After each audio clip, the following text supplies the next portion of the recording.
भारतीय cricket team की लोकप्रियता आज दुनिया भर में है। बीसीसीआई दुनिया का सबसे अमीर क्रिकेट बोर्ड है, लेकिन एक समय टीम इंडिया की आईसीसी मेंबरशिप छीनने वाली थी, मतलब अंतर्राष्ट्रीय क्रिकेट से सदस्यता गंवाने की कगार पर थी। उस वक्त देश के पहले प्रधानमंत्री जवाहरलाल नेहरू के एक फैसले की वजह से भारतीय क्रिकेट टीम की किस्मत बदल गई। बात उस समय की है जब देश आजाद हुआ था, यानी 1947 की। कहा जाता है कि प्रधानमंत्री जवाहरलाल नेहरू के एक राजनीतिक फैसले ने भारत को इंपीरियल क्रिकेट कॉन्फ्रेंस का सदस्य बनाए रखा था, जिसे अब इंटरनेशनल क्रिकेट काउंसिल यानी आईसीसी के नाम से जाना जाता है। उस समय नेहरू के फैसले का जमकर विरोध भी हुआ, लेकिन यह भारतीय क्रिकेट के लिहाज से काफी फायदेमंद भी साबित हुआ। दरअसल 1947 में आजादी के बाद भारत की नई सरकार ने ब्रिटिश राज को ही भारत का राजा माना, जबकि कांग्रेस पार्टी भारत को गणतंत्र बनाना चाहती थी और ब्रिटिश राज से सभी तरह के रिश्ते तोड़ना चाहती थी।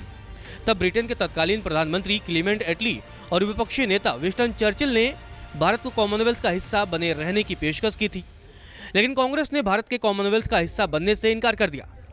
कांग्रेस का मानना था कि आजादी मिलने के बाद ब्रिटिश क्राउन के साथ किसी भी तरह के राजनीतिक या संवैधानिक रिश्ता नहीं रखना चाहिए। हालांकि चर्चिल ने सुझाव दिया कि अगर भारत गणतंत्र बनता है तो भी वह एक गणतंत्र के रूप में कॉमनवेल्थ का हिस्सा बना रह सकता है और राजा को स्वीकार कर सकता है। नेहरू को यह सुझाव पूरी तरह पसंद नहीं आया, लेकिन वह भारत को कॉमनवेल्थ में बने रहने के लिए तैयार हो गए। लेकिन सरदार वल्लभ भाई पटेल ने इसका विरोध किया। 19 जुलाई 1948 को इंपीरियल क्रिकेट कॉन्फ्रेंस की लॉर्ड्स में बैठक हुई। तब यह फैसला लिया गया कि भारत आईसीसी का हिस्सा रहे, लेकिन सिर्फ अस्थायी आधार पर सदस्य रहेगा। भारत की आईसीसी सदस्यता के फैसले पर 2 साल बाद फिर विचार किया जाना था।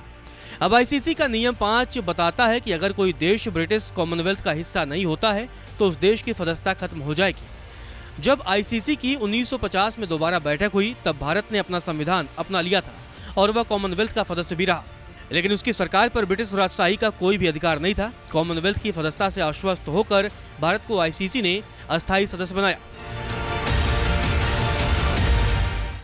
इस तरह जवाहरलाल नेहरू के फैसले की वजह से भारत आईसीसी का अस्थायी सदस्य बना। नमस्कार, मैं हूं मानक गुप्ता।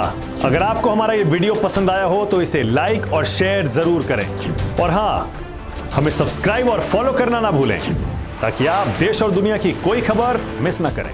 तो जुड़े रहिए हमारे साथ और देखते रहिए न्यूज़ 24।